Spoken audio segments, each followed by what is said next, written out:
Бугарија барала Македонија да ги признае бугарското малцинство во земјава, да бидат метнати во уставот и да се прекрои историјата уште од 2017 кога беше потпишан договорот за добрососедство, открива поранешниот бугарски премиер Бојко Борисов во интервју за весникот 24 часа.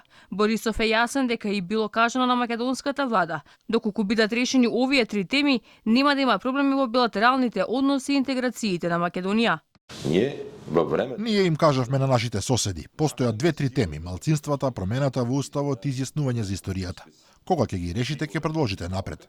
Ние на никаков начин не ги запираме, но како да им кажеме повелете во Европската унија, а потоа да ја наполниме унијата со проблеми за кои не се разбираме. Затоа ги забавивме. Еве сега сме подготвени тие да направат остапки, нашата влада да направи остапки, да поминат во собранието и ќе ги поддржиме. Премиерот во заминување Зоран Заев дури летово ја потврди темата за внесување на бугарите во македонскиот устав, кога јасно даде до знаење дека не било проблем во уставот да бидат додадени како и другите заедници, што било пракса со голем дел од земјите непосредно пред полноправното членство во Европската унија да ги додадат и другите етнички заедници. Јас сум рекол неколку пати, а и други представници на институциите, ние немаме проблем да ги додадеме и хрватите, и црногорците, и бугарите, и други, доколку мислат дека треба да бидат додадени. Но секако тоа не треба да значи дека во моментот ние треба да го отвараме уставот заради овие прашања. И јас верувам дека ќе биде доволно за Бугарија ако бара таква работа од аспект на преговорачкиот процес кој што го имаме. А изборот на староновите бугарски челници не ги промени нивните забетонирани позиции кон Македонија за интеграцијата во ЕУ. Новиот бугарски премиер Петков прво најави решение за 6 месеци, па беше остро нападнат од коалиционите партнери дека позициите кон Македонија не се менуваат и остануваат категоричните 5+1 точка на председателот Радев.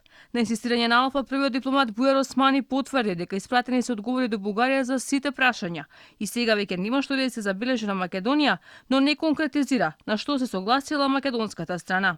Одговоривме по однос на сите прашања и по однос на проблемот на краткото и долгото име, начинот како може да се реши тоа прашање.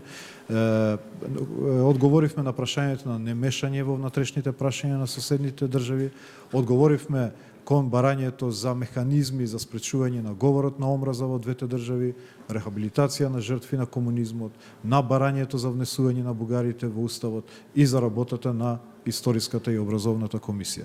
Сметам дека ова е доволно за да може да се затвори ова прашање, меѓутоа чекаме одговор од страна на Република Бугарија по однос на тие ставови. По формирањето на новата влада и се поочигледниот избор на Димитар Ковачевски за премиер, тој ќе треба да му ја мисли како ќе ги неутрализира максималистичките барања на Софија или ќе ја следи воспоставената пракса на пријателски однос на неговиот претходник Зоран Заев и покрај цврстото бугарско вето.